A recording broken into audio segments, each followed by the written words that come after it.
Señoras y señores, muy buenas noches, bienvenidos a Escriba y Lea.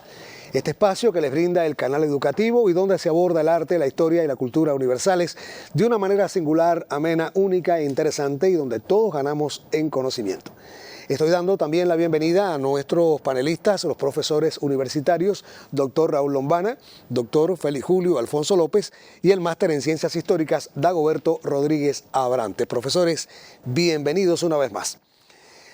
Vamos a iniciar nuestro programa, como es habitual, recordando el momento en que uno de nuestros panelistas realizaba la pregunta de participación de la semana anterior. También verán a la persona ganadora y en el borde inferior de la pantalla aparecerá oportunamente la respuesta correcta. ¿Sobre qué rasgo físico versó el extraño impuesto establecido por el zar Pedro I en Rusia durante el siglo XVIII? Esa es una parte, es decir, sobre qué rasgo físico versó ese extraño impuesto del zar Pedro I y qué castigo recibían aquellos que no cumplían dicho decreto.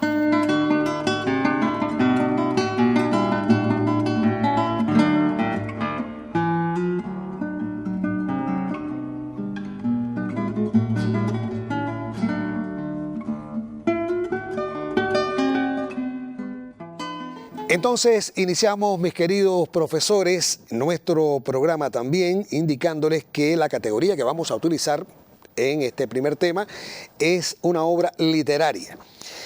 Tienen información previa en pantalla a nuestros telespectadores y ha sido remitido por Daniela Márquez, residente en la ciudad de Morón, provincia de Ciego de Ávila.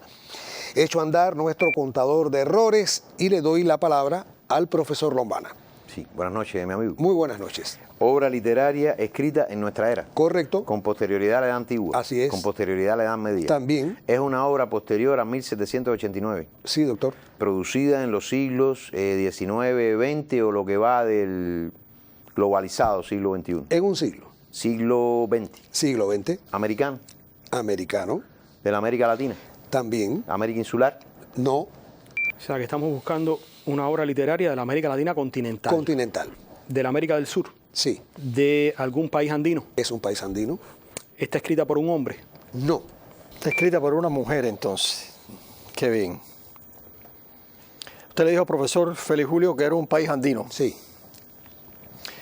Este país podría ser Argentina, Chile o Perú. ¿Uno de ellos? Perú. No. Yo creo que es un poquito, que no viene mal indagar un poquito en el género, ¿ya? Muy bien, muy bien. Argentina no es que no tenga, tiene una narrativa poderosísima, pero cuando pienso en las mujeres argentinas no puedo evitar pensar también en la lírica. Es una obra que no es en prosa. No es en prosa. Es poesía. Poesía. Literalmente. Sí. Una obra de una mujer conocida, Ramón. Sí, es conocida. ¿O la conoce más una parte de la intelectualidad? Una parte de la intelectualidad, sobre todo aquellas personas que gustan de la poesía. Puedo excluir a Alfonsina Storni. Puede excluir. Que además nació en el 19, creo. Ajá. Una pregunta. La autora de este libro es una figura fundamentalmente del siglo XX. Siglo XX. Académicamente su obra tiene valor. Sí, tiene valor, claro. Ha sido reconocida. Es una obra reconocida, claro. Puede haberse reeditado, pero se ha rescatado. Se le ha dado su valor. Sí, ha sido cómo no. publicada en Cuba, me imagino también. Sí, ha sido publicada. Argentina tiene una tradición también de poetisas trágicas. Bueno, no solo Argentina, el cono sur completo, yo creo, ¿no? La autora produjo poesía desde muy joven. Sí, desde joven. Y su género fundamental es la poesía. La poesía, fundamentalmente. De alguna manera, su vida estuvo marcada por traumas de las guerras mundiales, de temas de migración. Le soy franco, estoy pensando en Alejandra Pizarro. Bueno, está pensando bien. Es ella, la autora. Sí, la autora es ella, Alexandra Pizarro. Ya, ella tiene varios libros, 5, 6. Yo, como estamos en 3, a riesgo de equivocarme, le voy a decir el que más me gusta a mí. Ahí sí, no voy a usar más la lógica, le voy a decir que más me gusta. Es el libro de Diana. No, profesor. No lo es. Esta es una autora que tiene mucha poesía de carácter feminista, ¿no? Estaríamos hablando de un libro que se mueve en esas coordenadas. También, casi toda su obra tiene esa impronta. En lugar de un libro, pudiera ser un poema. ¿Un poema específico? Sí. No, en este caso es un poemario. Ah, bueno. Un poemario. Bueno, yo realmente no recuerdo otro poemario de ella, la verdad. No recuerdo otro poemario. ¿Lombana nuevamente? Este libro contiene un poema que se llama La Noche. Sí, exactamente. Tenemos un problema con el título. No es el libro de Diana, pero sabemos qué libro es, pero usted me permite hacer un conciliábulo, creo que todavía, Concedido. en un caso como este. Lo concedo, lo concedo. Bueno, afortunadamente mis compañeros se acordaron, ¿no? Se llama, lo voy a decir yo, pero realmente se acordaron, el título correcto es Los trabajos y las noches. Correcto.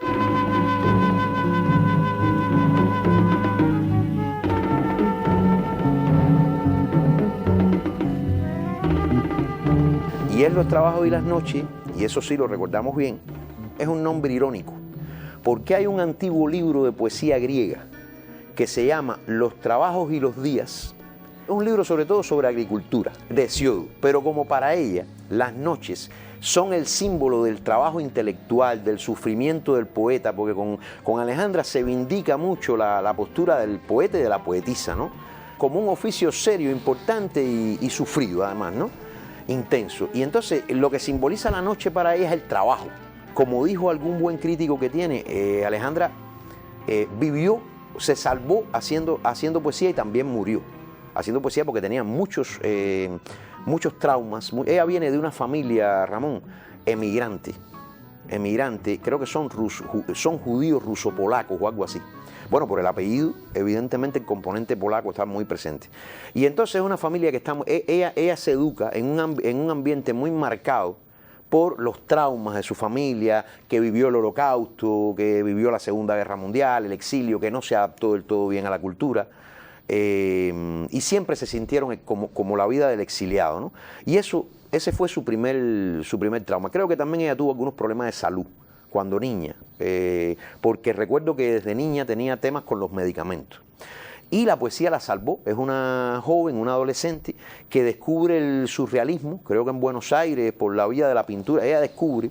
No, ella vive en Francia y ahí es donde se va relaciona. a Francia y entonces en Francia sí tiene un contacto directo, recuerdo, con Cortázar, y creo que el otro es Octavio Paz, que sí le reconocen su talento. Y yo lo que sí recuerdo es que ella regresa a Argentina ya como una figura reconocida, siendo muy joven.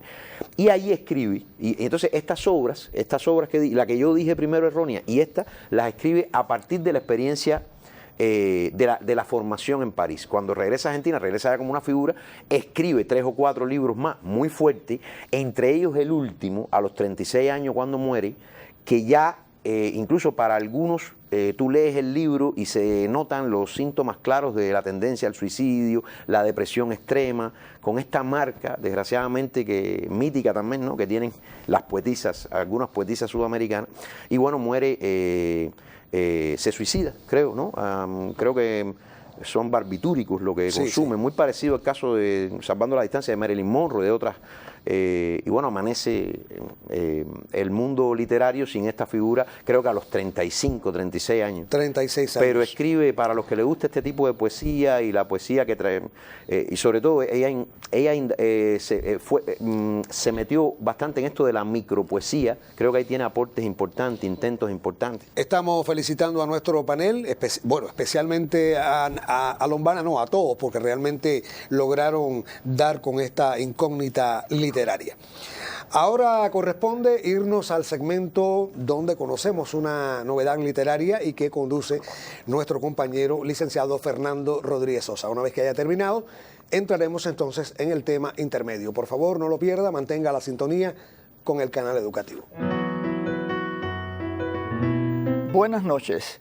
El libro que esta noche les comento nace de una lectura bilingüe de poemas que Nancy Morejón realiza en abril del año 2024 en Missouri, Estados Unidos, coincidiendo con 3 exposiciones personales del artista visual Juan Roberto Diago. Me refiero al volumen titulado Lágrimas de Aire, que en una edición bilingüe español-inglés publica la casa editora Abril.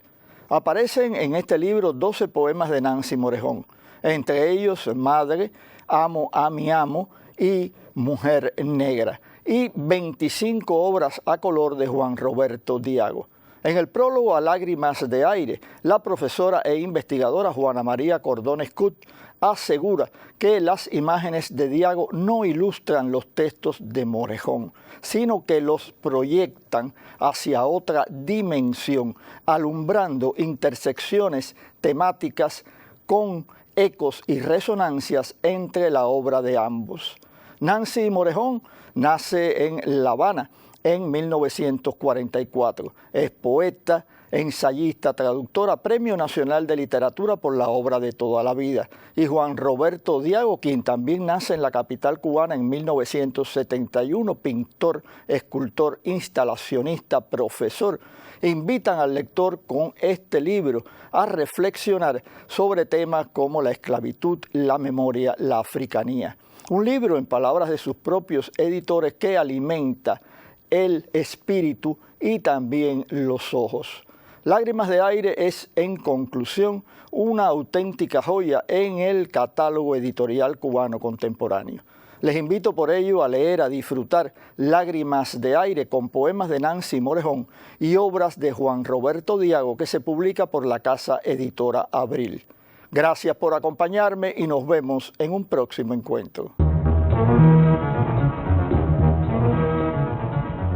Estamos ya iniciando nuestro tema intermedio de Escriba y Lea. En este caso no hay información previa en pantalla para los telespectadores y ha sido enviado por Mario Luis Álvarez, residente en Boyeros, La Habana. En este caso inicia la ronda de preguntas el doctor Félix Julio y le indico que es un lugar célebre. Un lugar célebre real. Real. Se encuentra en la parte sólida del planeta. Sí. Se encuentra en América. No, en América no. Está en Eurasia. En Eurasia. Está en Europa. Europa. Europa continental. No es en Europa. No es Europa continental. En la Europa insular. Insular. O en las Islas Británicas o en la cuenca mediterránea. No. No solamente es una isla. Pero está rodeada de agua. Sí, está rodeada de agua. El concepto de isla está. Solamente que incluye otras cosas. Incluye construcciones. Islas. Es un archipiélago. Un archipiélago, correcto. Caramba. Es un archipiélago bastante al norte. Bastante al norte. Es decir, pudiéramos considerarlos dentro de las islas de la zona ártica o subártica. Correcto. Eso nos descarta los archipiélagos que están un poco más abajo, como las Feroe, las Orcadas, las Shetlands, que también es un conjunto de islas que hay. Nos descarta también, obviamente, Groenlandia, que no es un archipiélago, es una gran isla, una gran masa insular. Este archipiélago podría estar bajo la jurisdicción de Rusia o Noruega. Uno de los dos países, profesor. Rusia. No. Es un lugar donde se explota mucho el turismo. Una de las formas de economía que tiene este archipiélago y Noruega los fiordos como tal, y todo eso. Es el turismo, sí. Bueno, yo recuerdo las islas que están, pero no recuerdo el nombre del archipiélago, la verdad. ¿Tiene usted algún nuevo elemento? A ver, si está más vinculado a las costas noruegas, ya sabemos que dentro del clima ártico debe ser un lugar de clima más moderado o como mínimo más estable. Y me imagino que haya, aunque Noruega sea quien lo administre o el país regente ahí, haya acuerdos internacionales, porque en toda esa zona del Ártico hay muchos acuerdos, sobre todo de tipo militar, económico, turístico. Bueno, en este caso, a través de tratados y acuerdos, se llegó a la conclusión de que Noruega tiene... Sí, otros países pueden operar ahí turísticamente, pero Noruega administra. Se reconoce como territorio noruego. Como territorio noruego, sí. Y si es el lugar donde yo estoy pensando, el archipiélago que yo estoy pensando, que debe ser el mismo que está pensando Dagoberto, además del turismo, ahí hay un componente científico importante. Se hacen estudios de clima, yo creo que de cuánta cosa natural hay que tenga que ver con climas entre templado y ártico se estudian ahí. Estudios geológicos, de presión atmosférica, hay un componente importante ahí. Sí, también. Y también hay un nivel pareciera como de especialización de las islas, o sea, islas que se utilizan más para una cosa, para otra, hay unas que son más turísticas, también hay bases militares. Allí se alberga también este lugar que se le llama un poco irónicamente el Museo del Juicio Final o el Almacén del Juicio, que es una cosa muy interesante, que es el semillero del mundo. Exactamente. Donde se guarda una semilla de cada planta conocida Sí, sí. por si un día la humanidad tiene una desgracia, o sea, hay un desastre ecológico, se preserve, ¿no? Es ese. También le llaman el arca de Noé. El arca de Noé, ajá. Exacto. Pero no es en la isla donde está esto, es el archipiélago. Es el archipiélago. Este archipiélago tiene 3 islas fundamentales que son las que están habitadas. El resto, Sí, pero en total son como 7, pero Sí, hay 3 o muchas. 4 que tienen más peso. sí, son muchas. Bueno, a mí me pasa lo mismo que a mis compañeros. Yo conozco el lugar, he leído del lugar, sé la importancia económica que tiene y hasta esforzándonos quizás pudiéramos acordarnos el nombre de una de las islas. Pero francamente yo no me acuerdo el nombre. Bueno, de pues la isla. sencillamente El idioma noruego es bastante es difícil, Y claro. estoy seguro, como dice Félix, que está en lengua. Debe estar en lengua Bueno, con la venia o de- rusa o noruega, porque Rusia sí tiene archipiélagos que tienen nombre, las islas de Teresa, pero Noruega los tiene en Exacto. su lengua. Bueno, con la venia de nuestro director, entonces se me corresponde indicar este archipiélago que evidentemente ustedes lo han determinado, pero solamente le falta el nombre.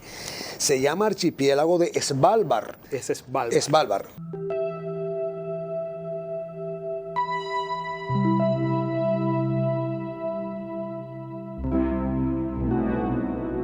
Está situado muy cerca de la costa de Noruega y como decía el Con profesor ese nombre Lombana, seguro debe querer decir algo así Orilla como que ibas a fría. decir orilla, fría no, pero iba a decir exactamente. orilla. Se conoce desde el siglo XVI, aunque por hallazgos arqueológicos se sabe que estuvo habitada anteriormente por vikingos, también por rusos, y este archipiélago alberga, como usted decía, este almacén de semillas, donde hay semillas de 100 países resguardadas de cataclismos, guerras, desastres naturales, en fin, y que está administrado por Noruega y por otras entidades internacionales. Los países que han depositado allí estas semillas para ser resguardadas, es gratuito el servicio completamente.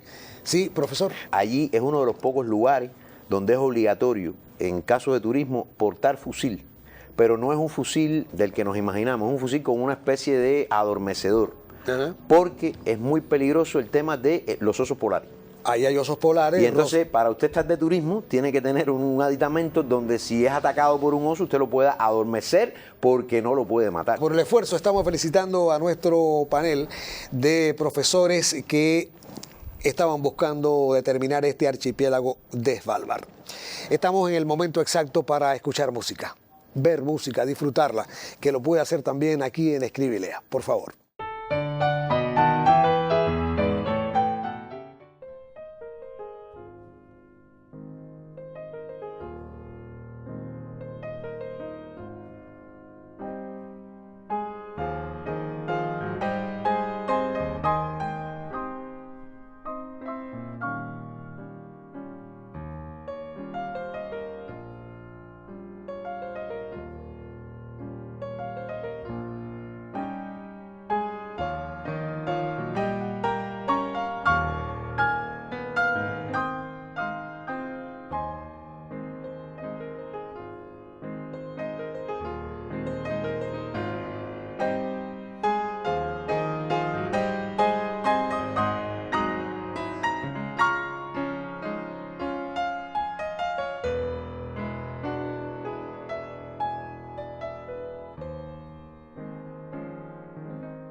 Ahora tendremos un tema que tiene nuevamente información en pantalla para los telespectadores. Ha sido enviado por María Cristina Zamora, que es vecina del municipio 10 de octubre aquí en La Habana. Un documento histórico, mi estimado profesor Dagoberto. Gracias, Ramón. Este documento histórico es de nuestra era. De nuestra era. De algún momento posterior a la antigua. Sí. Posterior también a la Edad Media. También. Posterior a la Revolución Francesa. Muy bien. Es un documento histórico de los siglos XIX, XX o XXI. De uno de ellos. ¿Siglo XX, Ramón? No. Es euroasiático. No. Un documento americano, Americano. de la América Latina, Sí. insular, Sí. cubano. No es cubano. Puertorriqueño o dominicano. Va a elegir ahí. Es un documento dominicano Dominicano. del siglo XIX. Sí. Por lo menos esa nacionalidad es porque allí se ubica el documento. Tengo que aclararlo de todas formas porque podría entonces estar desviando la atención de ustedes. ¿Tiene que ver con el proceso independentista dominicano? Con el proceso independentista dominicano, no. Usted dice que este documento es dominicano porque aparece físicamente en territorio dominicano. Correcto. Este documento se produce en República Dominicana, Ajá. pero no necesariamente su impacto o su naturaleza tiene que ver estrictamente con el territorio dominicano. Exactamente. Usted le dijo literalmente a Roberto que no tiene que ver con la independencia dominicana. No. Pero no necesariamente no tiene que ver con la independencia. Puede tener que ver con procesos independentistas. Claro, por supuesto. Lo que no de dominicana. No de dominicana. Este documento se produce, yo creo que esta pregunta nos va a aclarar, en la segunda mitad del siglo. En la segunda mitad, En la segunda mitad del siglo, en las postrimerías. postrimerías. Tiene que ver con los procesos de independencia en Cuba. En Cuba, correcto. Este documento tiene más de un autor, Tiene más de un autor, aunque una persona guió pero participa un personaje dominicano también. que es Máximo Gómez. Exacto. Es el Manifiesto de Montecristi. Exactamente, manifiesto de Muy Montecristi. interesante, Ramón.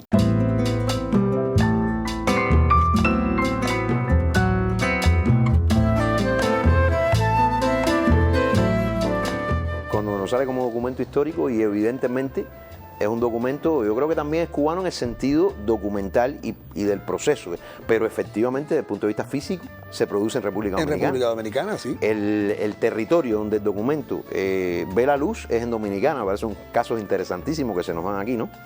¿Qué voy a decir del manifiesto de Montecristi que no puede decir cualquier cubano, ¿no? Es el documento que plantea en términos de programa una idea certera y acabada del proyecto de nación de Cuba.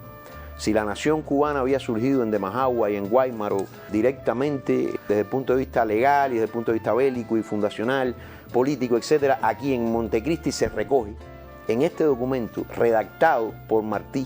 Una de las cosas bellas que tiene es que, aunque es un documento de marcada connotación política, no puede evitar tener esa redacción para nada romántica, del Martí más pragmático, más realista y más político, pero siempre bella, siempre tiene una adjetivación necesaria, una aclaración, tiene el sello martiano y está, por supuesto, también la inteligencia de Gómez ahí participando.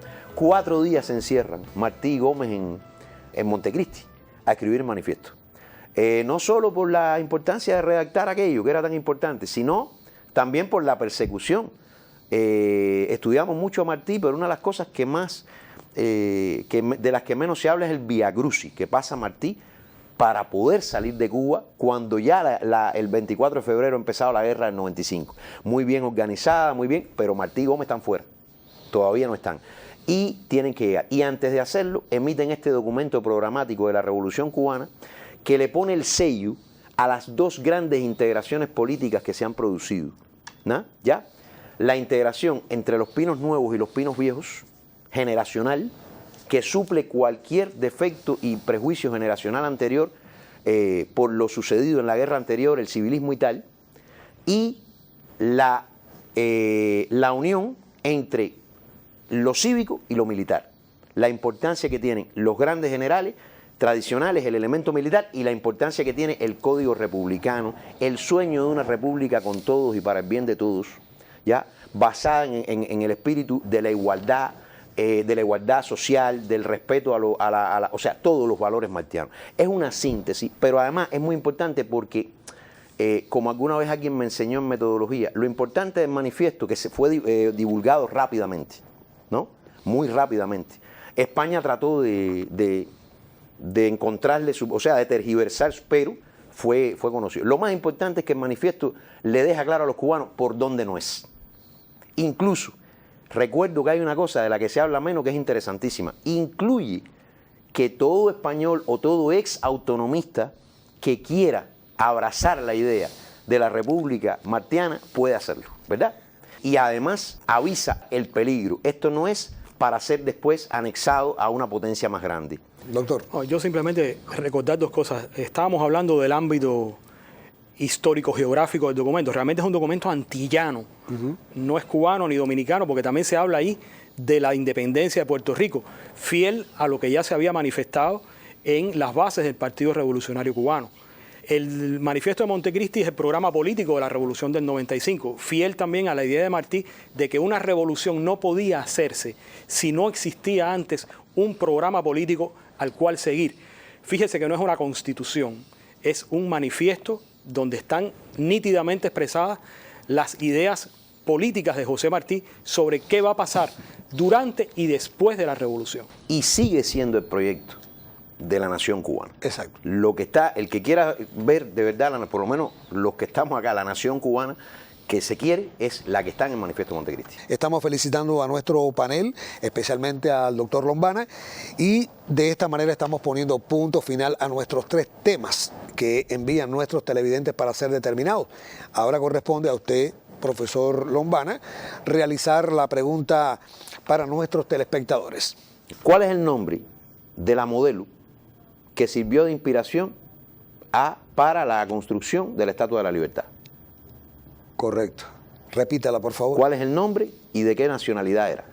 El nombre de la modelo. De la modelo. Que sirvió de modelo. La mujer que sirvió de modelo para hacer la Estatua de la Libertad y de qué nacionalidad era. Bueno, ahí tienen la pregunta. Quien conozca la respuesta, colóquela de inmediato en nuestra página de Facebook, escriba y lea Cuba. Y la primera correcta que llegue a nuestras manos será la ganadora. Estamos ya concluyendo nuestra cita de Escribe y Lea de este miércoles a través del canal educativo. Recuerde que la próxima semana regresaremos. Algo importante, tenemos una retransmisión por este propio canal a las 10 de la mañana y aquellas personas que no puedan acceder a ninguna de las 2 emisiones, los domingos en la mañana se coloca en YouTube y allí pueden ver también nuestro programa, no solamente en Cuba, sino en cualquier otra parte del mundo. Profesores, ha sido un programa provechoso. Les deseo una buena semana, una magnífica noche, también a nuestro equipo y a usted todo eso. Y además le agradezco por su mirada.